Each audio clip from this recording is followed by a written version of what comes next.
Hey guys, welcome back to my YouTube channel. ನಾನಿವತ್ತು ಪಾಲಕ್ ಪೂರಿನ ಮಾಡಿದ್ದೀನಿ. ನೀವೇ ನೋಡ್ತಿರ್ಬೋದು ಎಷ್ಟು ಚೆನ್ನಾಗಿ ಪ್ರತಿಯೊಂದು ಪೂರಿಗಳು ಹುಬ್ಬಿದೆ, ಅಷ್ಟೇ ಸಾಫ್ಟ್ ಆಗಿ ಬಂದಿದೆ. ಪೂರಿಗಳು ಒಂದು ಸ್ವಲ್ಪನೂ ಎಣ್ಣೆನ ಹೀರ್ಕೊಂಡಿಲ್ಲ. ತಡ ಮಾಡದೆ ಹೇಗೆ ಮಾಡೋದು ನೋಡೋಣ ಬನ್ನಿ. ಇಲ್ಲಿ ನಾನು ನನ್ನ ಕೈ ಹಿಡಿಯಲ್ಲಿ ಒಂದಿಡಿ ಪಾಲಕ್ ಸೊಪ್ಪನ್ನು ತಗೊಂಡು ಇದನ್ನ 2ರಿಂದ 3 ಕಿತ ಚೆನ್ನಾಗಿ ವಾಶ್ ಮಾಡ್ಕೊಂಡು ಬನ್ನಿ. ಈಗ ಒಂದು ಮಿಕ್ಸಿ ಜಾರ್ಗೆ ನಾವು ತೊಳೆದಿಟ್ಕೊಂಡಿರುವಂಥ ಪಾಲಕ್ ಸೊಪ್ಪನ್ನು ಹಾಕೊಂಡು ಸ್ವಲ್ಪ ನೀರು ಹಾಕೊಂಡು ನುಣ್ಣಗೆ ಮಿಕ್ಸ್ ಮಾಡ್ಕೊಂಡು ಬನ್ನಿ. ನೋಡಿ ಈ ರೀತಿ ಆಗಿರಬೇಕು. ಸೊಪ್ಪು ಒಂದು ಸ್ವಲ್ಪನೂ ಇರಬಾರ್ದು, ಫುಲ್ ನುಣ್ಣಗೆ ಆಗಿರಬೇಕು. ಈಗ ಒಂದು ಪಾತ್ರೆನ ತಗೊಂಡು ಇದಕ್ಕೆ 2 ಕಪ್ ಮೈದಾನ ಹಾಕೊಳ್ಳಿ. ಹಾಗೆ ರುಚಿಗೆ ತಕ್ಕಷ್ಟು ಉಪ್ಪನ್ನು ಹಾಕೊಂಡು ಪಾಲಕ್ ಪೇಸ್ಟ್ನ ರುಬ್ಕೊಂಡಿದ್ವಲ್ಲ ಅದನ್ನು ಸ್ವಲ್ಪನೇ ಹಾಕೊಂಡು ಮಿಕ್ಸ್ ಮಾಡ್ಕೊಳ್ಳಿ.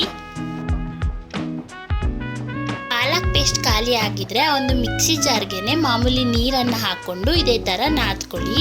ಚೆನ್ನಾಗಿ ನಾದಷ್ಟು ಪೂರಿಗಳು ತುಂಬ ಚೆನ್ನಾಗಿ ಹುಬ್ಬುತ್ತೆ. ಸಾಫ್ಟ್ ಆಗಿ ಆಗಿದ್ದಾದ್ಮೇಲೆ 2 ಟೇಬಲ್ ಸ್ಪೂನ್ ಆಯಿಲನ್ನು ಹಾಕೊಂಡು ಚೆನ್ನಾಗಿ ನಾದ್ಕೊಳ್ಳಿ. ಮತ್ತೆ ನೋಡಿ ಈ ರೀತಿ ಆಗಿರಬೇಕು. ಚಪಾತಿ ಕಲಿಸ್ಕೊಂತೀವಲ್ಲ ಹಸಿಟ್ಟು, ಅದಕ್ಕಿಂತ ಒಂದು ಸ್ವಲ್ಪ ತೆಳ್ಳಗಿದ್ರೆ ಅದು ಪೂರಿಗೆ ಪರ್ಫೆಕ್ಟ್ ಆಗಿ ಆಗಿರುತ್ತೆ ಅಂತ. ಈಗ ಇದನ್ನ 15 ನಿಮಿಷ ನೆನೆಯಕ್ಕೆ ಬಿಡಿ. ನೋಡಿ 15 ನಿಮಿಷ ಆದಮೇಲೆ ಎಷ್ಟು ಚೆನ್ನಾಗಿ ಆಗಿದೆ. ನಾನು ಓಪನ್ ಮಾಡಿ ನೋಡಿಸ್ತಿದ್ದೀನಿ ನೋಡಿ. ಈಗ ಒಂದು ಕಿತ್ತ ನಾದ್ಕೊಳ್ಳಿ. ಈಗ ನಿಮಗೆ ಪೂರಿಗಳು ಯಾವ ಸೈಜಿಗೆ ಬೇಕೋ ಆ ಒಂದು ಸೈಜ್ಗೆ ಉಂಡೆಗಳನ್ನ ಕಟ್ಕೊಳ್ಳಿ.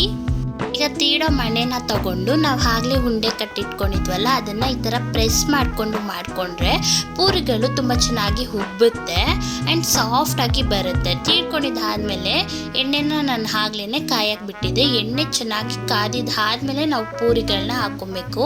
ಪೂರಿ ಹಾಕ್ಕೊಂಡು ನಾನು ತೋರಿಸ್ತಿದ್ದೀನಿ ನೋಡಿ, ಆ ಥರ ಪ್ರೆಸ್ ಮಾಡ್ಕೊಳ್ಳಿ.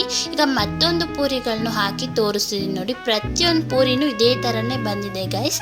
ನೀವು ಒಂದು ಕಿತ ಟ್ರೈ ಮಾಡಿ ಹೇಗೆ ಬಂದಿತ್ತು ಅಂತ ಕಮೆಂಟಲ್ಲಿ ತಿಳಿಸಿ.